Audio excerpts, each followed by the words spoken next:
포항 지진이 발생한 지 벌써 1년이 지났습니다. 무엇이 좀 달라졌을까 좀 되돌아보자는 의미에서 모시게 됐는데요. 2016년 경주 지진 이후에 전 주택에 대해서 그 내진 설계 의무화를 이제 확대해서 적용을 하고 있습니다. 포항 지진이 났을 때도 센터에서 직접 주민 면담을 했다라고 들었어요. 불만이 있을 거라고 생각을 했었습니다. 예. 그런데 막상 그분들을 만나보니까 예.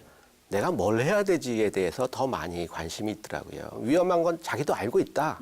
하지만 내가 뭘 해야 되느냐, 어디다가 이거를 신고를 해야 되느냐, 이런 부분. 그래서 사실 저는 포항 지진을 겪으면서 정말 어린아이한테 가르쳐 주듯이 네. 하나하나 쉽게 세심하게 그 주민분들한테 알려드릴 필요가 있다. 지진이 발생했을 경우에 피해를 최소화할 수 있는 방법은 무엇이 있는지 두 전문가와 함께 말씀 나눠보겠습니다. 한 집 한방 보강 혹은 일실 보강이라는 방법이 있습니다. 예, 뭔가요? 집 전체를 보강하는 게 아니라 내가 살고 있는 이 방 하나만 이제 단단하게 보강을 하는 거죠.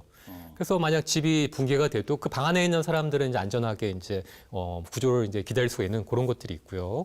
이제 멕시코 같은 경우 올해 지진이 났었는데 멕시코에서도 이제 단체로 대피를 할 때 노래를 불렀다고요? 노래를 부르면서 단체로 이제 대피를 하니까 마음의 안정도 되고 또 동질감, 어떤 심리적인 이제 동지애가 생겨갖고 더 큰 사고나 그런 것들 막을 수가 있었던 거죠. 이 지진 시에 대피를 할 때 위에서 떨어진 낙하물이 사실 되게 위험하거든요. 뭐 돌 하나 떨어져도 그 충격이 엄청나죠. 그럴 때는 어떤 손이나 책가방으로 이제 잡고서 머리를 가리고 대피를 하라고 이제 교육이 되고 있는데 그 단점이 이제 양손이 자유롭지가 않아서 문을 열는다던가 혹은 가족의 손을 잡고 이끌 때 이제 부자연스러운 거죠. 자, 그럴 때 집에 있는 이 방석이나 쿠션 같은 것들로 아주 좋은 이제 지진 모자를 만들어서 한 10초만 해도 만들어서 쓸 수가 있고 안전할 수가 있는 방법이죠. 방석 2개랑 두 개가 필요합니까, 방석은? 예, 그렇죠. 네. 청테이프만 하나만 있으면 됩니다. 예. 자, 이걸 이렇게 좀 잡아주시겠습니까?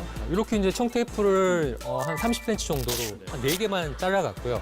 두 개씩. 청테이프 좋은 게 이렇게 손으로도 이제 바로 이제 잘라서 붙일 수가 있는데 일반 스카치 테이프 같은 경우는 꼭 가위나 칼이 있어야 되기 때문에 이게 훨씬 더 좋은 거죠. 이렇게 머리에 쓰고요. 이게 이제 덜렁거리거나 빠질 수가 있기 때문에 한 번만 더 잘라갖고 이 토큰처럼 고정을 해주시면 되는 거죠. 이렇게 집안에서 만들 수 있는 보호용 모자라는 거예요? 예.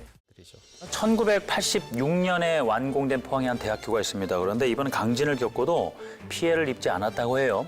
물론 내진 설계법이 없던 시대에 지어졌지만 그 이유는 간단했습니다. 원칙과 기본을 철저하게 지켰다는 것이지요.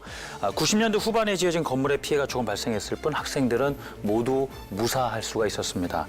다시 한번 가슴에 새겨야 할 본보기가 아닌가 싶고요. 오늘 두 분 말씀 잘 들었습니다. 감사합니다. 고맙습니다.